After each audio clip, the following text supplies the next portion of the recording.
under the cold rain of a lonely evening on a deserted road. A single mother was driving home after a long, exhausting day when she suddenly saw a man soaked, limping, and dragging himself along the roadside. Without hesitation, she rushed out to check on him and offered to help. She brought him home, made him tea, and warmed him by the fireplace. But she didn't know that this small act of kindness would completely change her life, starting the very next day. Before we continue, let us know where you're watching from, and don't forget to subscribe because tomorrow I have something special just for you.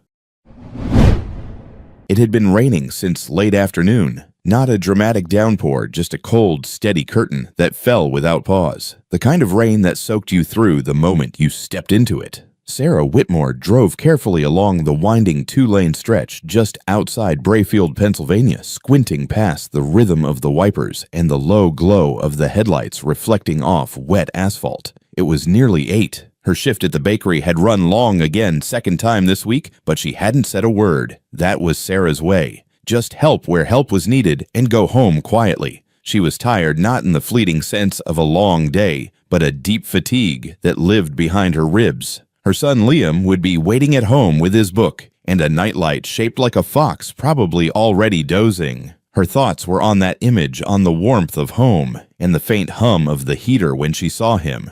A figure walking on the side of the road. It took a second to make sense of it, just a flash in the periphery, a shape caught in motion, but as she drove closer, it became clearer. A tall black man walking with a noticeable limp, soaked through, head bent against the rain. His hood was pulled forward, the weight of the wet fabric slumped low over his brow, and his backpack, dark heavy, hung unevenly off one shoulder. One of his boots looked waterlogged. She couldn't see much of his face, just the curve of a jaw, the shape of a frame that had once been strong and still tried to be. Sarah's fingers tightened on the steering wheel. She didn't slow down, not right away. A warning voice stirred in her mind, not her own, but stitched together from years of learned instincts. Don't stop. Not this late. Not for a stranger. Not for a man walking alone on a back road. Not for a black man. Especially not alone. Especially not now. She hated the thought, and hated even more that it had come to her without asking.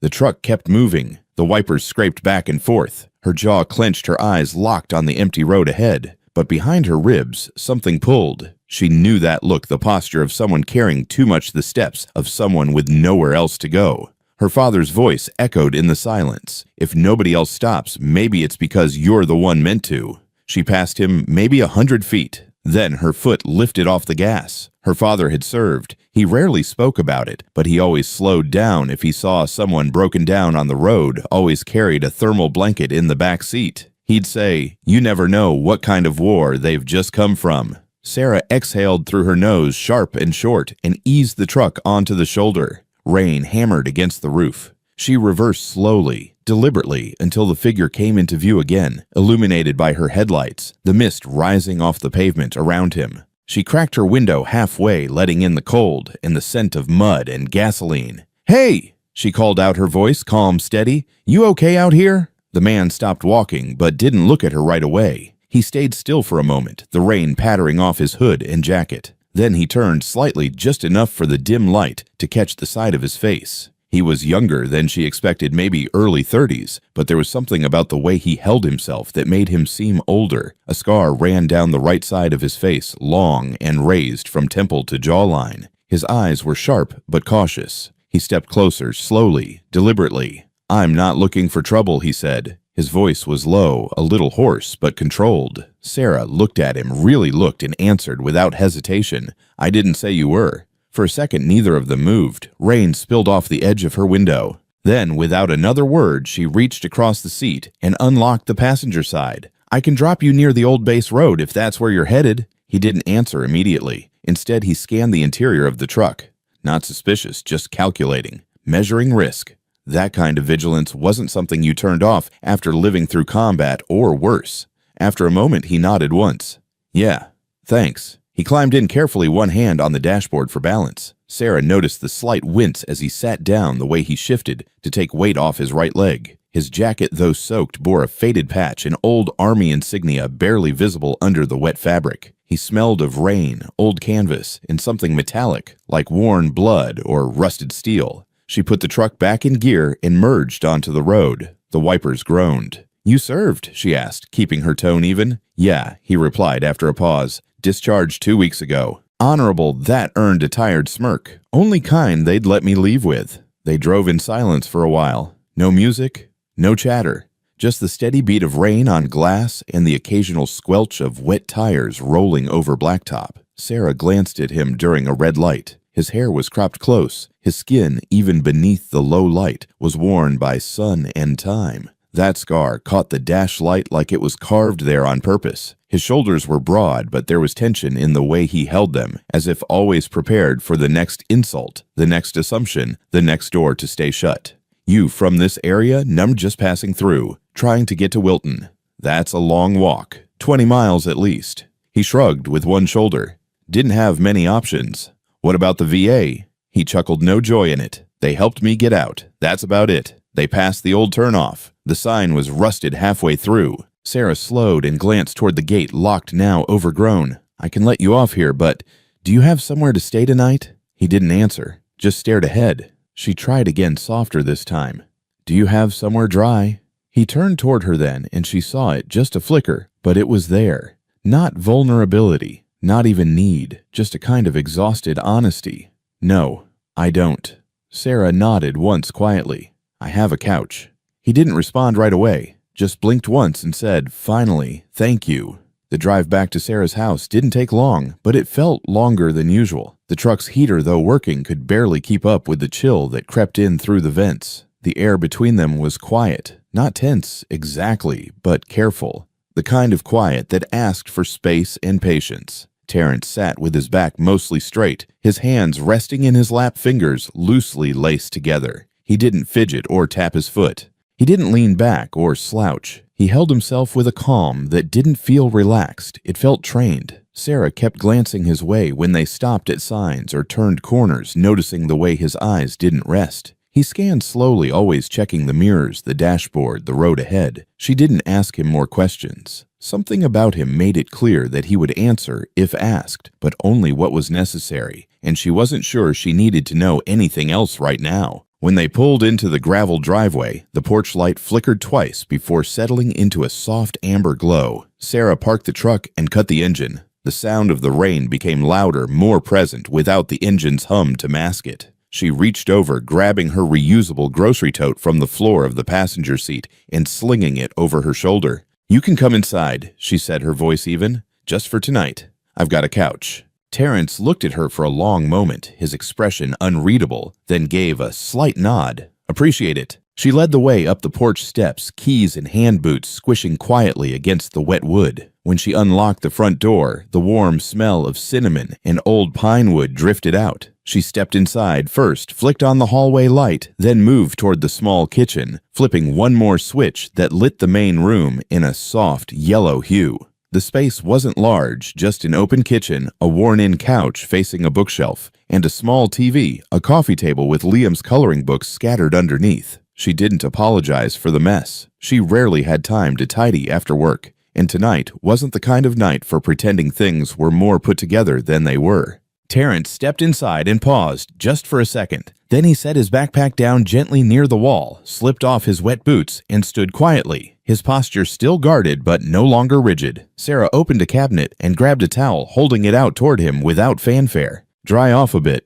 You'll get sick sitting like that." "Thanks," he said, taking the towel. His fingers brushed hers lightly. His hands were rough and cold, the calluses clearly earned. He patted down his face, neck, and shoulders slowly, like he wasn't used to being dry indoors anymore. She put a kettle on the stove, pulled 2 mugs from the shelf, and without asking how he liked it, dropped a chamomile tea bag into each. The kitchen was quiet, except for the kettle warming and the sound of water still dripping from his coat to the hardwood floor. "You can sit if you want," she said, gesturing to the couch. He nodded once and did, moving slowly. Sarah noticed him wince again as he adjusted into a seat, favoring his right side. She thought about asking if he was injured, but held back. Instead, she poured the hot water into the mugs, carried them over, and set one on the coffee table in front of him. "Sugar's in the jar," she offered. "Plain is fine," he replied. She sat in the chair across from him, not too close, not far. She sipped her tea and studied him in a way she hoped wasn't obvious. The lamp beside the couch gave off enough light to see more of him now. His skin, deep brown, glistened faintly from the rain. The scar down his face was still red at the edges, newer than she thought. His eyes, though dark, didn't seem cold, just tired, not the kind of tired sleep could fix. A soft shuffle from the hallway made them both glance toward the sound. A small figure stood near the corner, Liam barefoot hugging his stuffed fox to his chest, his pajama pants bunched up at the ankles. His eyes were wide, curious, but not afraid. Sarah stood slowly. "It's okay, sweetheart," she said, walking over. "We've got a visitor tonight. Why don't you go back to bed, okay?" Liam looked at Terrence, then at her, then nodded. "Is he a friend?" Sarah hesitated. "He's someone who needed a ride." Liam didn't ask more. He just yawned and turned away. "Tell him I don't mind if he uses my blanket. The blue one's softer." Sarah smiled. "Thanks, bud." When she returned to the living room, Terrence was staring at the cup in front of him, like it held some kind of secret. She sat back down, this time a little more relaxed. "Still no questions. Still no assumptions. I've got extra sheets. The couch isn't much, but it doesn't creak as loud as it used to." He looked at her again, not with suspicion, but something like confusion.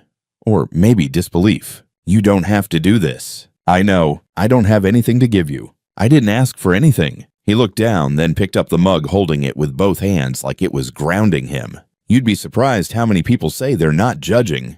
Then they do. Sarah tilted her head slightly. "You didn't give me a reason to." He didn't respond, but he drank the tea. Slowly. Carefully. Like it had been a long time since someone made something warm just because they could. Later, after setting out a pillow and a thin blanket on the couch, Sarah retreated to her room. She didn't lock the door. She thought about it reflexively, but didn't. Something about him didn't feel threatening.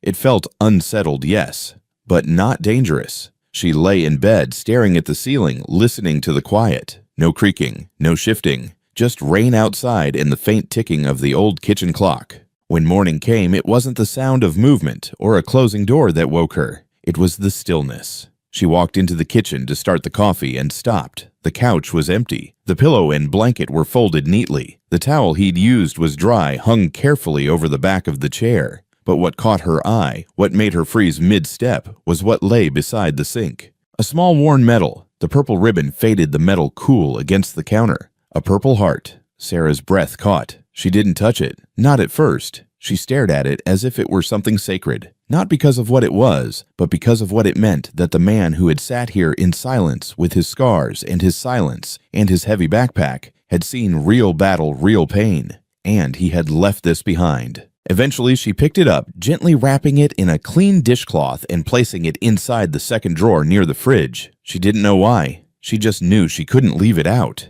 It didn't belong in the open like something discarded. It belonged somewhere it could rest. She told no one. Not her neighbor. Not her friend Nora. Not even Liam. That morning, she went about her routine, made toast-packed lunch, got Liam off to school, but something in her was quieter than usual. Not sad, just full. Full of questions, full of echoes, full of a weight she didn't know how to name. The purple heart stayed in the drawer between a rubber band ball, a dried-out pen, and a note from Liam that read, "You're the best mom," written in bright orange crayon. She didn't know what to do with any of it, so like always, she just kept going. The kitchen felt colder that morning, not because of the weather, but because Terrence was gone. No goodbye, no trace of where he went. Just that folded towel on the armrest, still faintly damp from his use, and the small medal beside the sink. A purple heart faded slightly at the edges, like it had been carried too long in too many places. Sarah didn't touch it right away. She couldn't. Something about the weight of it, the meaning it carried, made her hands feel too ordinary to hold it. Instead, she stood at the counter in silence, letting the steam rise from her untouched cup of tea, while Liam shuffled in with his blanket around his shoulders, rubbing sleep from his eyes. "Is he gone, Mama?" Liam asked, his voice soft, like he was afraid saying it too loud would make it more true. Sarah nodded. She didn't say anything at first. She just brushed his hair back gently and told him to grab his socks before the kitchen got any colder. That was it. No explanation. No unpacking the emotions swirling in her chest. Just socks, toast, and a school lunch to pack. Life, as always, pushed forward. She placed the medal in the kitchen drawer later that day, wrapping it carefully in one of her mother's old dishcloths and laying it beside a few loose buttons, expired coupons, and a crumpled drawing Liam had made of their trailer under a rainbow. She didn't tell anyone. Not Nora, not the bakery girls, and definitely not her mother, who would have demanded answers Sarah couldn't give. The whole thing felt too fragile to explain a quiet act that somehow meant everything and nothing all at once. So she did what people like her had always done. She folded it away, tucked the feelings behind duty, and moved on. Or at least she tried. 3 days later, the letter came. The envelope was thick, cream-colored, and official-looking, with her name printed in bold block letters across the front. No handwriting, no stamps, just a printed return address, Maple Ridge Credit Union. She sat at the table for nearly 20 minutes before opening it, tracing the edge of the flap with her thumbnail. When she finally unfolded the letter, her eyes locked on the first line. Notice of foreclosure proceedings, immediate attention required. Her stomach dropped. They were behind. She knew that.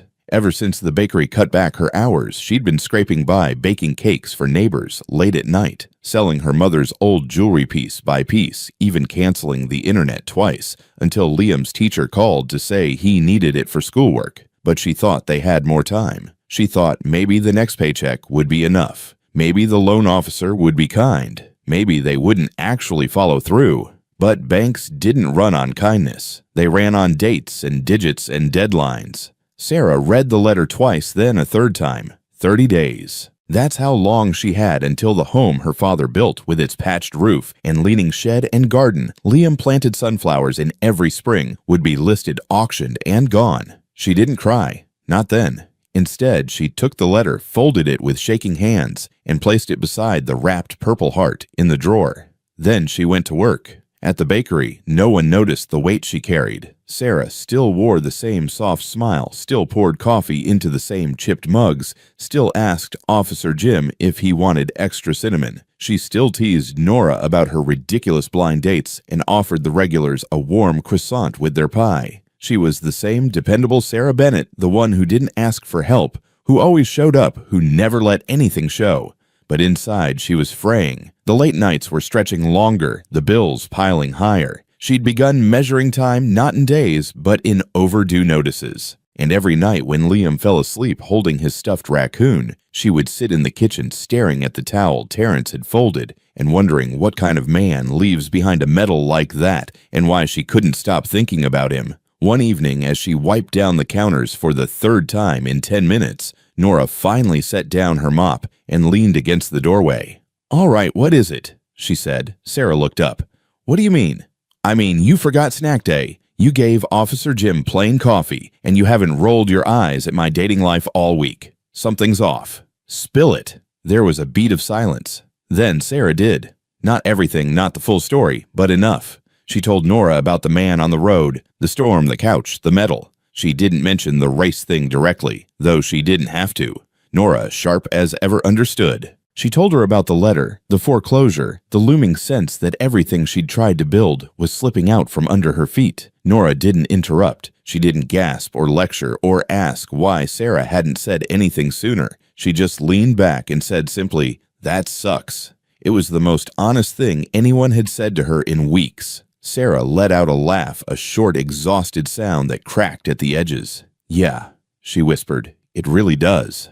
That night back home, Sarah tucked Liam into bed and sat quietly at the kitchen table long after the house had gone still. Outside, the wind picked up, rattling the shutters just enough to keep her on edge. The drawer beside her creaked slightly when she opened it, as if even the furniture was weary. She took out the medal again, ran her thumb across the frayed ribbon. She still hadn't told Liam what it was or who it belonged to. Some part of her felt like it wasn't hers to explain. And yet, she couldn't bring herself to let go of it either. As she sat there, the soft hum of the refrigerator the only sound in the room, she thought about how easy it would be to give up, to just let the house go. Take Liam, move in with her mother, start over somewhere smaller. People did it all the time. But then she thought of the look in Liam's eyes when he watered the garden, or the way his footsteps sounded as he ran across the wooden floorboards, and she knew she couldn't. Not yet, because this house wasn't just a roof and walls. It was memory. It was sweat and soil and bedtime stories. It was the last real thing she had left that felt like hers. And somehow, even though he was gone, the presence of that quiet man with the haunted eyes and the soldier's scar made her believe, if only for a moment, that maybe she wasn't alone in this fight. She folded the towel again, placed the metal back in the drawer, and whispered into the silence, "Wherever you are, thank you." Then she turned off the light and climbed into bed, bracing herself for whatever came next. Because it wasn't just kindness that had visited her that night. It was something more. And deep down, she wasn't ready to give up on it just yet. Sarah wasn't expecting anything in the mail except more bills. So when the envelope arrived without a return address or stamp, it gave her pause. The handwriting was sharp, upright, and unmistakably deliberate, each letter of her name written with the kind of care that made her stomach tighten before she even opened it. The paper inside was heavier than usual, the kind used for letters that were meant to be remembered. She unfolded it carefully, half expecting it to be another form of disappointment. But instead, there it was. A single line, no flourish, no greeting, just, "You reminded me I still mattered. T.H."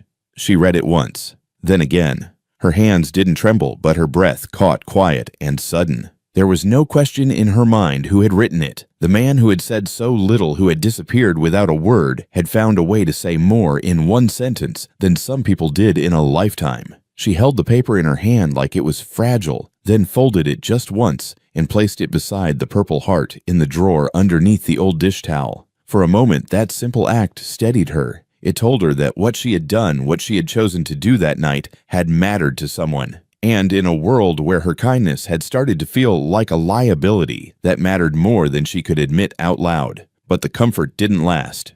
2 days later, just before noon, the knock came. It wasn't heavy or aggressive, just the even rhythm of someone with authority and purpose. Sarah wiped her hands on a kitchen towel and opened the door to find Sheriff Dunning standing there, his uniform crisp, one hand resting on his belt. He didn't smile. "Miss Bennett," he said, nodding. "Mind if I ask you a few questions?" She stepped aside instinctively, unsure what else to do. He didn't sit, didn't remove his hat, just stood in the middle of her living room like someone inspecting damage.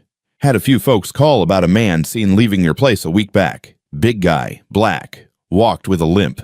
You know anything about that?" Sarah met his gaze and chose her words carefully. "He needed help. It was raining. I gave him a place to rest. That's all." Dunning's jaw tightened, but he didn't say anything for a beat. Then he asked, "Did he say his name?" She shook her head. "No, he didn't offer, and I didn't ask." He let out a quiet exhale somewhere between disbelief and warning. "You should be more careful, Sarah. Folks get nervous when strangers show up out of nowhere, especially ones who look like they don't belong." "He didn't do anything wrong," she said a little sharper than she meant to.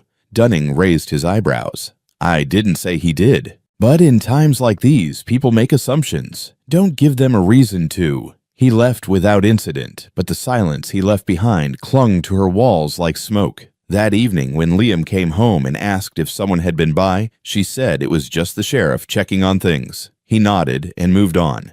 Kids always did, but Sarah couldn't shake the feeling that something invisible had shifted. The next morning, as she walked Liam to the bus stop, she noticed it, on the wall near the mailbox. Faded spray paint hurriedly scrawled. 3 words, "White Sympathizer." She stopped walking. Liam tugged on her coat sleeve. "Mom." She quickly smiled, ruffled his hair, and urged him onto the bus. "Have a good day, sweetheart." But her heart was pounding. Not from fear, not yet, but from a cold, creeping understanding. Someone had seen. Someone didn't approve. And someone had decided to say it loud enough for others to read. Back inside, Sarah sat on the edge of the couch, the cushion still holding the faint outline of where Terrence had slept. She stared at the spray paint through the window. The words didn't sting because they were wrong. They stung because they were deliberate, because they told her exactly what kind of place she lived, in a place that was friendly, only if you stayed inside the lines. She had stepped out just for a night, and now she was being pushed back in. Later at the bakery, Carolyn asked if everything was all right. Sarah nodded. She always nodded, even when her stomach was tight and her thoughts loud. Even when she felt the sideways glances from other parents in the grocery store, even when she overheard 2 women whispering at the post office about the woman who let him in. That night, after Liam had gone to bed, Sarah opened the drawer. The metal was still there. The note, too. She held the paper in her hand again and whispered, "Was I wrong?" She didn't know if she meant letting him in or staying silent or letting herself believe that small kindness could still mean something. But the question stayed thick in the air, unanswered. And then she folded the letter again and placed it back gently, the way you handle something fragile, because no matter what the town whispered, she knew what she saw in that man's eyes, someone who had needed to be seen. And she had seen him. She had chosen not to look away. And maybe even if no one else understood, that choice still mattered. It happened on a Tuesday late morning when Sarah was pulling weeds by the fence that bordered the back of her small garden. The sun had finally come out after 3 gray days, and the air smelled like wet soil and old leaves. She was on her knees, hands caked with dirt, mind lost in the rhythm of tugging dandelions, when she heard a car door shut. Not the quick slam of a delivery driver, but a deliberate, close, firm, careful. She stood up, brushing her hands off on her jeans, and walked toward the front yard, her boots crunching across the gravel with each step. She wasn't expecting anyone. At first, she didn't recognize him. He was standing tall now, not hunched by pain or fatigue, and his clothes were clean, pressed with sharp creases that hadn't been there before. But it was the eyes that stopped her. Steady, quiet, still carrying a shadow, but clearer now. He wasn't alone. 2 other men stood beside him, both in uniform, both watching her with calm, respectful expressions. One held a sealed envelope. The other carried a small case tucked neatly under one arm. Sarah opened the gate slowly. "Terrence." He nodded once, then spoke in that same low voice she remembered, but with more weight now. "I wanted to say thank you." Properly. She glanced at the men behind him, uncertain, her pulse quickening. Liam, hearing voices, peeked from the window. Terrence noticed and gave a soft smile before turning back to her. "These are my colleagues," he said. "Captain Boyd, Sergeant Mason. We're here on behalf of the Department of Veterans Affairs. And myself." Sarah felt her throat tighten. "You didn't have to." "Yes, I did," he said, and there was no room for debate in his tone. "You opened your door to a stranger. No questions. No judgment. That shouldn't be rare, but it is. And it mattered." The captain stepped forward, handing her the envelope. "This is a formal letter of acknowledgement for your service to a veteran in crisis. You also qualified for support through our Civilian Community Bond Program. There was a fund established years ago for situations like this. It's been underutilized." She took the envelope with slow fingers, not sure if she was dreaming or standing. The second man opened the case and pulled out a folder, speaking clearly. "We reviewed the lien on your property. Due to the actions taken by Mr. Hampton and the supporting documentation provided, we submitted a request for debt forgiveness. As of this morning, the foreclosure is rescinded. Your mortgage is cleared. The home is yours." Sarah blinked. The words hit her one by one like raindrops after a drought. Mortgage, cleared, home, hers. "I don't understand," she whispered. I didn't do anything that special." Terrence shook his head. "You did something almost no one else would have. You saw me." Liam opened the door, then stepping barefoot onto the porch. "Is that the man who drank the tea?" Sarah half laughed, half sobbed. "Yes, baby. That's him." Liam looked at the men in uniform, then back at her. "So because you gave tea to a stranger, we get to keep our house." Sarah crouched down, pulling him into her arms. Her voice cracked. "Yeah, we do." Terrence stepped forward slightly, but not too close. He didn't want to impose. He pulled something from his jacket pocket, a small photo, old and faded. "This is my brother," he said. "He didn't make it home, but if he had, I'd hope someone would have done for him what you did for me." Sarah took the photo gently, nodding too full to speak. Captain Boyd cleared his throat. "We'll be in touch. We'd like to feature your story in the community newsletter if that's all right. Might help folks see things differently." Sarah gave a small smile. "We'll see." When the men left, Sarah stood in the yard with Liam clinging to her side, the envelope still in her hand. She didn't open it right away. She didn't need to. The tightness in her chest was already starting to ease. Inside, she placed the documents next to the Purple Heart and the note, her drawer of quiet proofs. This time, she didn't close it right away. She let it stay open for a while, letting the air move through it as if those simple objects needed to breathe too. Later that night, Liam drew a picture of their house, same as always, but this time with a little flag on the roof and 3 stick figures standing outside. He handed it to her with a grin. "That's us," he said. "And that's the man who came back." Sarah looked at the picture for a long time. In it, they were all smiling. And for the first time in weeks, she let herself believe that maybe, just maybe, they would be okay. The letter arrived, folded in thirds, slipped into her mailbox without ceremony just 2 days after Terrence and the officers had left her porch. Sarah had nearly tossed it, thinking it was another grocery flyer, but the seal on the corner caught her eye. a pale gold insignia from the county land office. Her stomach sank as she opened it. The words were precise, legal, and sterile. Her property's backlot, a parcel that stretched beyond the original trailer, was under review. A dispute had been filed. An entity called Mayfield Redevelopment had claimed interest in the unused land beyond the garden, citing unresolved historic liens from decades ago. The letter requested her presence for a clarification meeting the following Monday. Sarah read it twice, then a third time. The words didn't change, but her chest tightened just the same. On Monday morning, she wore her best jeans, a pressed flannel shirt, and boots Liam had helped clean the night before. As she stood before the county building, she took a breath, looked up at the flag fluttering against the cloudy sky, and stepped inside. The carpet smelled like dust and printer toner. At the reception desk, a young woman barely looked up as she directed Sarah down the hall to room 14. Inside, a man in a tailored suit sat behind a long table with 2 leather folders in front of him. He was clean-cut, younger than she expected, with an expression that was pleasant enough but distant. The kind of smile you wear when you're trained to win without raising your voice. Across from him, a gray-haired clerk adjusted her glasses and gestured for Sarah to sit. "Miss Bennett," the suited man began sliding one of the folders across the table. "We're here to clarify a small ownership inconsistency concerning your property. It appears that a portion of your rear lot, particularly the area beyond the tree line, was never formally transferred from your late father's estate." Sarah frowned. "My father cleared that land, planted on it, built a fence. It's always been ours." The man gave a rehearsed nod. "Understandable. Unfortunately, documentation from the 1970s shows an unresolved lien that predates the fence. Our client Mayfield Redevelopment purchased those outstanding liens last year and is pursuing legal consolidation." Legal consolidation. What does that mean? They are seeking full ownership through title conversion. In simpler terms, they intend to build. The lot is zoned for multifamily housing. Sarah's mouth went dry. "That land is not for sale. That land has fed veterans, fed my family." The clerk shifted uncomfortably. The man kept his tone measured. "The law doesn't consider usage, Miss Bennett, just ownership. We're offering a courtesy option for voluntary surrender to streamline proceedings." Sarah leaned forward, gripping the edge of the chair. "Are you asking me to give up the land my father died trying to keep up just because someone found a piece of paper in a filing cabinet?" "Not asking, informing. The process has started. You have 30 days to dispute the claim through a formal appeal. Otherwise, possession reverts." Sarah stood slowly. Her heartbeat echoed in her ears. "That's not just land. That's memory. That's dignity. You can put it in a file and call it whatever you want. But to us, that's sacred."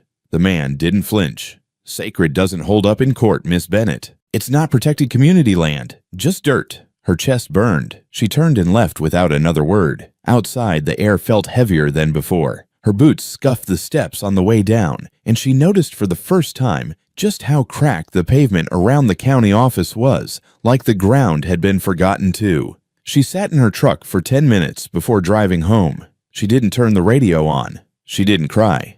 She just drove. That evening, Liam found her standing silently by the edge of the garden, staring past the fence line. He didn't ask what was wrong. He just stood beside her and took her hand. Later, she called Terrence. It went to voicemail the first time. She tried again. The third ring picked up. "Hey," he said. Just that one word. Sarah swallowed. "They're trying to take the back lot. Some company. They dug up something from the 70s, and now they want to build apartments." There was a pause. She heard him exhale slowly. "Mayfield." "Yes. I know the name. I'll see what I can find out. Terrence, it's not just about the land. It's like they're erasing him. My dad. They always go after what we can't defend with money, but we'll defend it another way. Don't sign anything."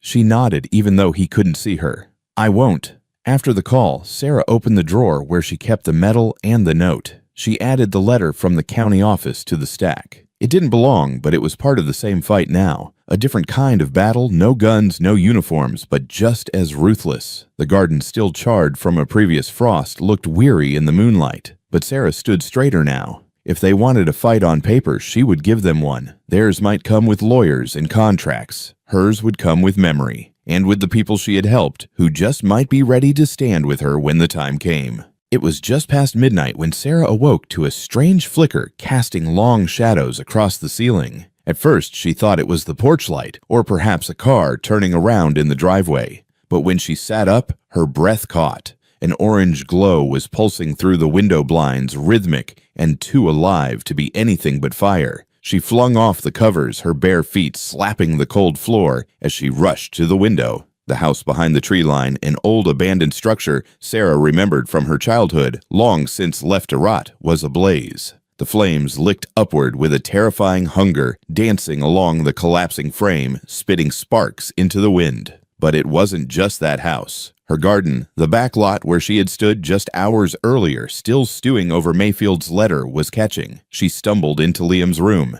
"Get up, now!" Her voice was sharp, commanding. Liam, half asleep, blinked at her as she grabbed his jacket and shoved his arms into it. "What's going on?" he mumbled. "Fire. Behind the house. We need to move." The words kicked in fast. He bolted upright, eyes wide, fear blooming on his face. Sarah grabbed her phone and dialed emergency services as they rushed outside. "Yes, there's a fire behind my property near Jefferson and Maple. It's spreading fast." The operator's voice was calm, but not comforting. "Ma'am, units are dispatched, but it may take 15 to 20 minutes. Sarah looked back. Flames were already creeping along the fence, swallowing the brittle weeds and dried soil that hadn't seen rain in weeks. 15 minutes. That would be too late. She ushered Liam into the truck, but paused. The shed, the small wooden one behind the trailer, was close to the fire line. Liam had books in there, drawings, the photo album of her father that she hadn't scanned yet. "Stay in the truck," she shouted. She sprinted back toward the shed, the heat hitting her like a wave.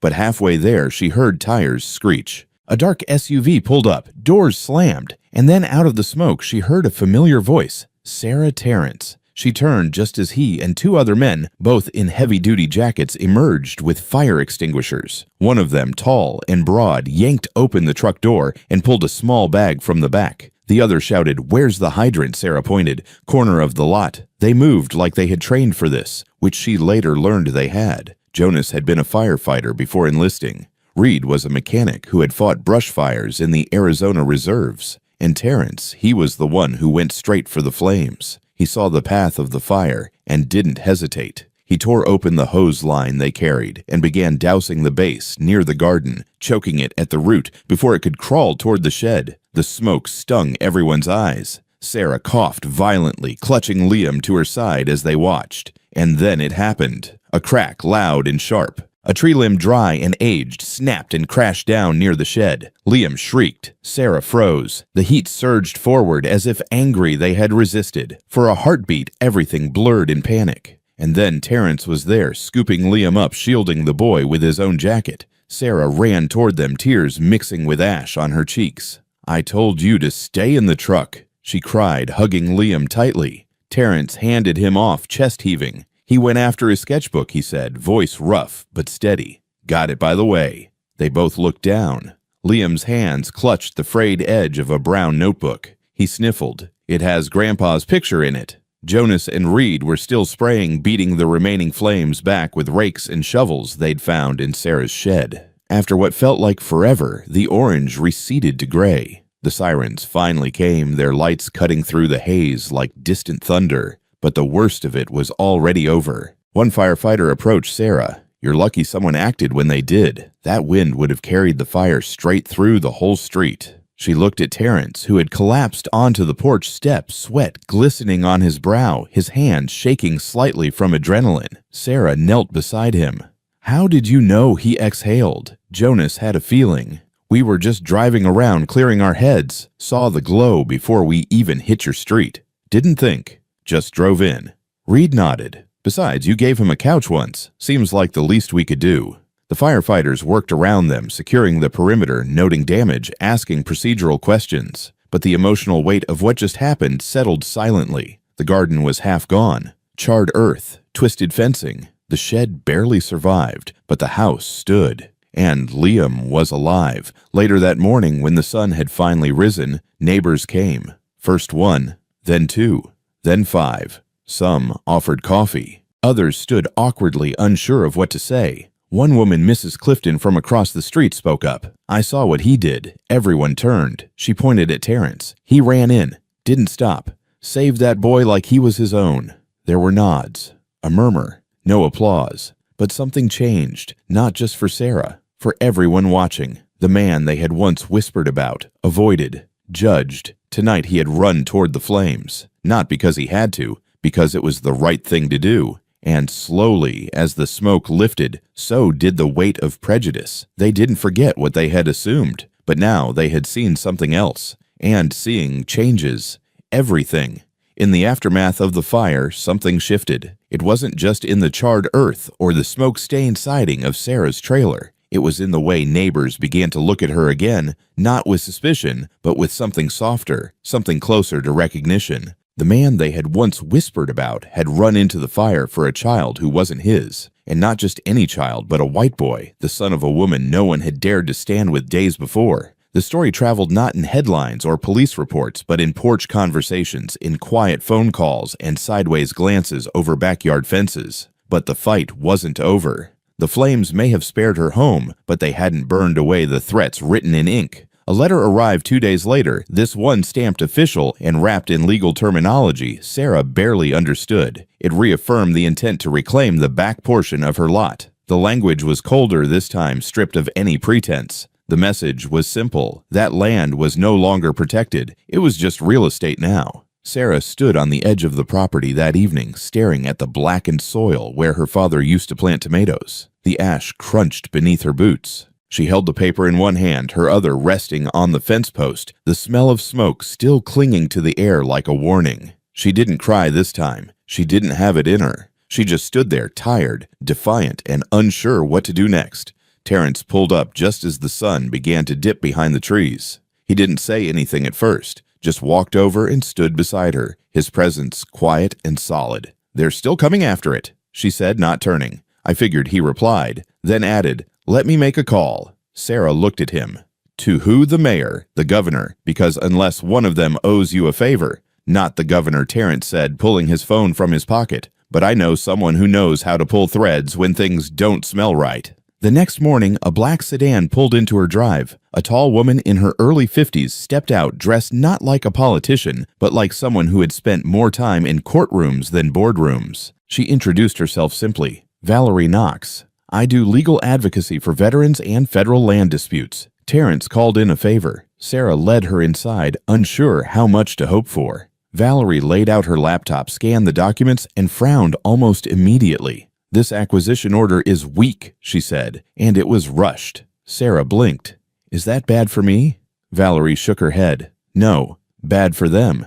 They slipped up. Over the next several days, Valerie worked quietly, but intensely. She made calls to land registry offices, requested transcripts, dug into the county's public records. Sarah watched from the side, trying to stay hopeful. Then one afternoon, Valerie walked in with a small folder and a strange smile. "There's something you should see," she said. Inside the folder were copies of emails from the office of Sheriff Dunning. One of them showed direct correspondence between Dunning and a Mayfield development executive. The subject line timing the public hearing. Another included phrases like influencing the board and accelerate the reclassification. Sarah sat back. Her hands were cold. Valerie nodded. "We have enough to open an ethics investigation, possibly more, but we need one more thing. Do you know if Dunning ever signed off on your father's lot papers?" Sarah searched through the old drawer where her father kept everything: birth certificates, tax receipts, faded photographs. And there it was. A handwritten note from Dunning himself dated years ago confirming the parcel's designation as community support land. It wasn't just a defense, it was proof of betrayal. Valerie moved fast. Within 48 hours, a formal complaint was filed. Local news caught wind of it. The words conflict of interest and land misuse investigation started floating in news tickers. And for the first time in months, Sarah felt like she could breathe without choking. Then came the hearing. Not a courtroom, but a stiff county office filled with chairs that squeaked and microphones that hummed too loud. Valerie spoke first, presenting the evidence methodically. She laid out the inconsistencies, the inappropriate emails, the hidden correspondences, the past agreements buried beneath legal jargon. Then it was Sarah's turn. She didn't want to speak at first. She wasn't used to rooms full of strangers staring at her like she mattered. But she stood anyway. "This land behind my house," she began, voice steady. "It isn't just dirt. My father grew food there. He gave it away to neighbors, to veterans, to anyone who needed it. It was part of our life. And when he passed, I tried to keep that going, until someone decided it was worth more on paper than in people. There was silence. Not heavy. Just full. When the board voted, it was unanimous. The acquisition was declared invalid. The land was reinstated as protected use. The Mayfield proposal was dropped. Later that week, as Valerie packed her things, Sarah tried to thank her. Valerie waved her off. "Thank the man who called me. Most people forget what service looks like when it doesn't come in uniform." Terrence stood nearby, arms folded, saying nothing. Sarah turned to him. "Why did you help me this much?" He shrugged slightly. "Because you didn't ask me who I was the first time. And because sometimes people don't need charity. They need a chance." That night, the garden lay still, the soil untouched since the fire, but it was hers again. Safe. Not because someone gave it to her, because she fought for it, and because others fought beside her. The next day, a small notice appeared in the local paper. Sheriff Dunning was being placed on administrative leave, pending investigation. No headline, no photo. But it was enough. Justice sometimes arrives quiet, like a stamp in the right place, or a signature finally used to protect, not take away. And in that quiet, something new took root. The earth behind Sarah's trailer smelled different after the fire and the fight that followed. There was still a trace of ash in the breeze, but it no longer felt like a warning. It felt like a memory. 1 week after the hearing, she stood again where her father once dug his rows, sleeves rolled up, shovel in hand. The frost had started to melt early that season, and with each break of soil, Sarah felt a kind of quiet return taking shape. There was no fanfare, no applause, just the scrape of metal in the ground and her own breath steadying, as if something inside her had decided it was time to rebuild. She didn't need anyone to notice. She needed to know it was hers. By late afternoon, the beginnings of the new garden took form: a few cleared beds, a simple trellis, and in the corner near the fence, she hammered in a wooden sign. She painted it by hand using an old brush and leftover house paint, each letter slow and deliberate. Free produce for veterans. No questions. It wasn't just a message. It was a promise she now understood the weight of. Her father never needed a sign. He had his hands and his word, but Sarah wanted it there. Not for attention, but so no one could forget what this place meant. Not anymore. Later that week, on a morning colored by birdsong and a faint wind, a dark sedan pulled up just beyond the edge of the driveway. Sarah was kneeling in the dirt-gloved hands covered in soil when the door opened and Terrence stepped out. He wore no uniform, no medals, nothing that called attention to who he had been or what he had done. Just a gray button-down and the same worn boots from the night he first showed up in the rain. In his hand, a small envelope. He didn't wave, just walked over, waited until she noticed, and said, almost like a question, "It looks better than it did." Sarah smiled faintly, wiping her face with the inside of her arm. "It's getting there." He handed her the envelope. "Thought you might want this." She hesitated, then opened it slowly. Inside, a single photograph. It was him standing on the steps of the Capitol behind a podium. His hands rested on the sides, his shoulders squared. But it wasn't the pose that made her stare. It was the sign in front of him. Not printed, handwritten. In thick black marker on cardboard, "She saw me when I couldn't see myself." Sarah held the photo tighter than she meant to. Her voice cracked soft. "They let you say that." "They didn't have a choice," Terrence said, looking away toward the garden. "You gave me the words. I just said them out loud." They stood there for a long moment, the kind of silence that didn't press, didn't demand. It just made space. Terrence nodded once, then stepped back toward his car. Before he left, he said quietly, "The garden looks like it remembers you." As he drove away, Sarah felt a strange stillness settle over her chest. It wasn't emptiness. It was the kind of calm that comes when something long bent finally finds its shape again. She tucked the photo inside the garden shed behind the box of seeds. Not hidden, just waiting, like a root ready to sprout. Over the next few days, the garden drew quiet visitors. A man in a denim jacket came by and left without speaking, but returned the next day with a small sack of potatoes. A woman Sarah didn't recognize knocked softly and asked if she could leave a few starter plants from her own yard. And then there were the veterans' gray-haired, slow-moving eyes sharp. Some nodded. Some left tokens on the porch, an old medal, a folded note, a carved cross. None of them stayed long, but their presence filled the silence that had once haunted Sarah's evenings. One morning, Liam ran out to the garden barefoot, holding a small tin can. For the lettuce, he said proudly. I saw that on a TV show. Sarah laughed, real and unguarded. It had been too long since she'd heard herself laugh like that. Carolyn from down the road came by one afternoon, slow but firm in her steps. She didn't say much either, just stood at the edge of the garden, looked over the rows, and nodded. Your daddy would have liked this, she said. He would have said it made the place feel like home again. Sarah swallowed the lump in her throat. I hope so. Carolyn looked at her eyes soft. You didn't have to do this, you know. I didn't, Sarah agreed.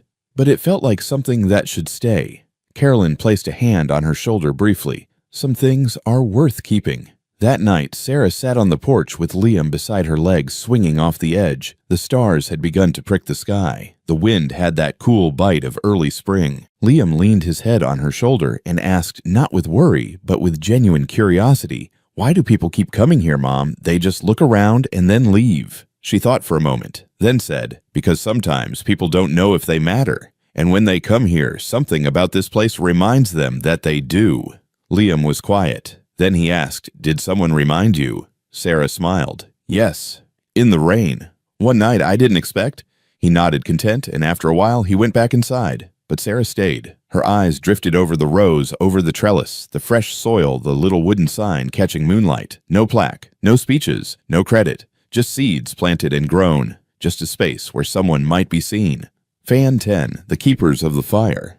The mornings had turned softer in Maple Hollow. The sharp chill that used to greet Sarah when she stepped out onto the porch had mellowed into something gentler, something that carried the scent of soil and the quiet creak of leaves swaying in a forgiving wind. The garden behind her home, once half-charred and written off by developers and doubters alike, now bloomed in defiance. It was never about perfect rows or pristine fences. It grew unevenly, a little wild, a little tired, but wholly alive like the people it welcomed. On the old plank that marked the garden's entrance, Sarah had painted in her own brushstroke, uneven and purposeful, free produce for veterans, no questions. Each morning she brewed coffee with the same care she used to reserve for guests, even though most who came by didn't knock. Some wandered in, heads lowered, eyes scanning not out of fear, but from the habit of being ignored for too long. Others came slowly, their pace slowed not just by age or injury, but by the weight of having survived things most people never talked about. Sarah didn't ask them why they came. She didn't need to. She offered a chair, a thermos of tea, or sometimes just silence, and watched the space between people shrink a little more each week. Liam had taken to spending his afternoons in the garden after school. He didn't say much about it, but she noticed the way he sat with one particular old man, a Navy vet who never used his real name, but always had a jar of pickled okra in hand. They'd talk in short bursts sometimes, only trading a few sentences the whole hour. But Liam always came back with that look Sarah hadn't seen in months, curious, grounded, a little older. One late morning, as Sarah was arranging a few fresh tomatoes in a crate near the edge of the garden, Liam came up behind her, hands in his hoodie pockets, his voice almost too quiet to hear over the wind. Why do they come here? He asked. Sarah turned. His eyes weren't challenging, just wide searching. She wiped her hands on her apron, brushed a leaf from his shoulder, and answered as if she'd been waiting to, because for a long time they thought nobody saw them.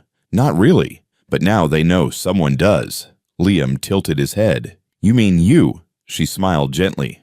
I mean anyone who looks at them like they belong. Sometimes one person doing that is enough to remind them they do. That afternoon, as the sun drooped lower behind the barn, a boy about Liam's age walked up the gravel path. Sarah didn't recognize him, but something in the way he held himself felt familiar. He was clutching a small brown envelope worn soft at the corners. He didn't say hello. He just stood a few feet from her garden table, looking at the painted sign, then back at her. Are you Miss Sarah? He asked, voice cracking slightly. She nodded. That's me. He swallowed. My dad.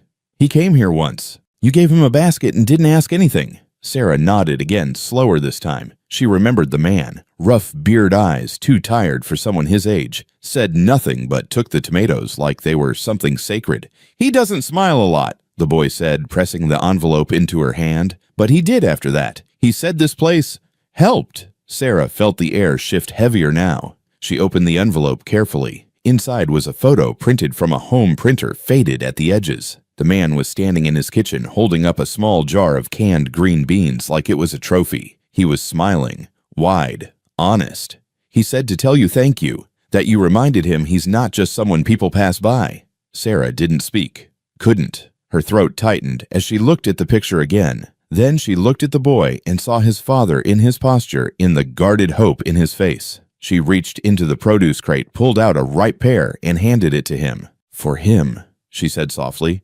Tell him the garden's always open. The boy nodded and walked back down the path, turning once to look back. Sarah watched him until the dust settled behind his sneakers. Then she sat down, picture still in hand, and let the silence stretch. It wasn't empty. It was full of things no one had said out loud. A few days later, she found Terrence's photo in the mailbox. No note, just a print creased down one side showing him at a podium in Washington. He was flanked by 2 other veterans. His jacket bore no ribbons, no signs of rank, just a plain pin on the lapel. He held a sign, the kind someone might scribble last minute at a protest, but his handwriting was unmistakable. She saw me when I couldn't see myself. Sarah placed it next to the Purple Heart in her drawer just beside the folded letter that started it all. No plaque hung in her garden, no newspaper article captured what had changed. But every leaf, every footprint in the soil, every quiet nod from a stranger who stayed just a little longer was proof that it had. Carolyn, who hadn't said much since the fire began showing up again, usually with a basket of eggs or a quip about the weeds. One morning, as Sarah handed her a bundle of herbs, Carolyn looked out across the rows and said, not unkindly, "You know, this isn't exactly what folks pictured when you said you were going to keep the land." Sarah grinned. "It's not what I pictured either."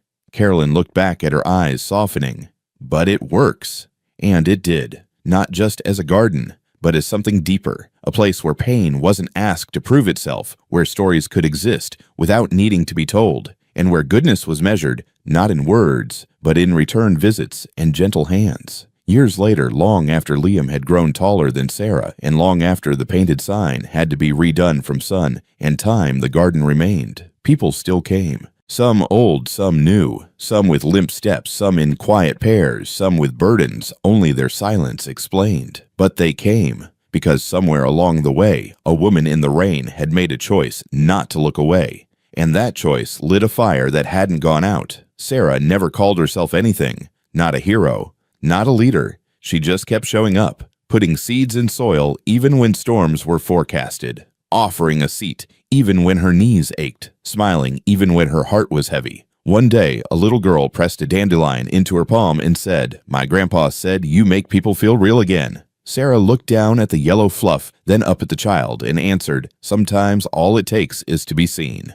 And the garden, alive and quiet and stubborn as ever, kept growing. Thank you from the bottom of our hearts for staying with us until the very end of this story. It means more than you know. If this story touched you even in the smallest way, if it reminded you of the quiet power of kindness, of how one small choice can light a path for someone else, then we hope you'll carry that warmth with you wherever you are in the world. We'd love to know, where are you watching from, and how did this story make you feel? Your support helps keep stories like these alive, stories of true love, of acts of kindness, of quiet strength, of a simple woman who chose to see someone others overlooked. If you enjoyed this story and want to hear more heartwarming stories, sleep stories, amazing stories, or grateful stories that bring hope and meaning, please give it a like, subscribe to our channel, and join us again next time. Until then, stay kind, stay human, and thank you for being part of this journey. Join us to share meaningful stories by hitting the like and subscribe buttons. Don't forget to turn on the notification bell to start your day with profound lessons and heartfelt empathy.